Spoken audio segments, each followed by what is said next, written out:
What's up, everyone? It's a bit of a busy week here. It's bank reconciliation week, which for accountants and bookkeepers is the busiest time of the month. So let's get started.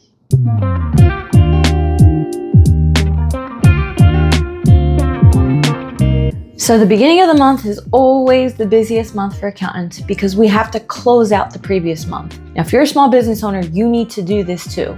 So reconciling your bank accounts simply means you go into your bank and you pull the statement for the month, and it's going to give you a beginning balance and it's going to give you an ending balance. And so what you do is you go into QuickBooks and you put that ending balance in, and then it just wants to make sure that you captured everything. So everything is going to zero out at the end of the month. You make sure that you don't have duplicates, but you also make sure that you didn't miss anything. So if you're waiting at the end of every quarter to reconcile, you could have a lot of mistakes in your reporting that you don't pick up on it until you actually do the bank recs. With all the clients that I have, my team and I, we go in, we close the books, we audit our reports, we audit every single month, and then we send the reports out. That's the process. Okay, wait. Okay, so at the very bottom, if you go all the way to the bottom, okay. So I just made that quick little email. As a practice, we don't send reports if there's a lot of ask items. That particular category has to be gone. I don't send reports if it's ask items. So my team and I have a sheet where we have all of our clients listed, and then we have all of the accounts that we need to reconcile. We'll just say, all right, when it's done, when it's reconciled, we just highlight these different cells in green. And that way we know if we do it in red, that means there's a problem. If we do it in yellow, it means we're waiting for something. This is how we communicate to make sure everything gets done and nothing gets missed. Quick commercial break. I just bought these on Amazon. I love this thing. It's my checklist because y'all know I like to do old school checklist. And I like this right here. Top 3 priorities for tomorrow, don't forget, and then notes. And I just feel like I'm so much more productive with these.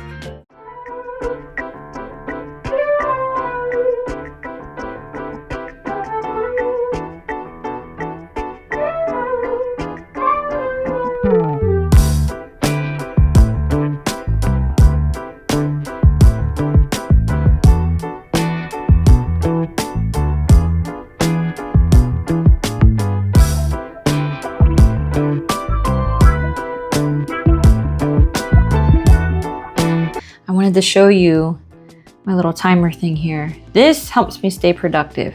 When I put it on a certain side, it does a countdown for 60 minutes. But sometimes I need to just focus to get some tasks done, and this helps a lot.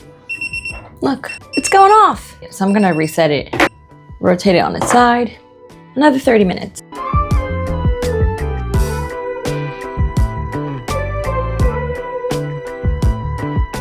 So once I finish my bank reconciliations, I do an audit of all the transactions for my clients just to make sure that everything's aligned, everything looks accurate. If you're a business owner, you need to be doing this every single month, because if you don't, your reports aren't accurate until you do.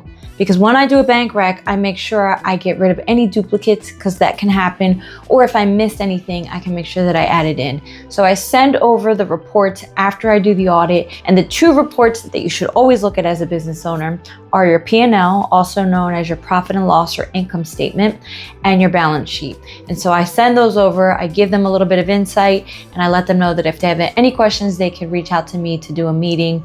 But that is the process of reconciling accounts. My brain is fried. I don't even know what I'm doing.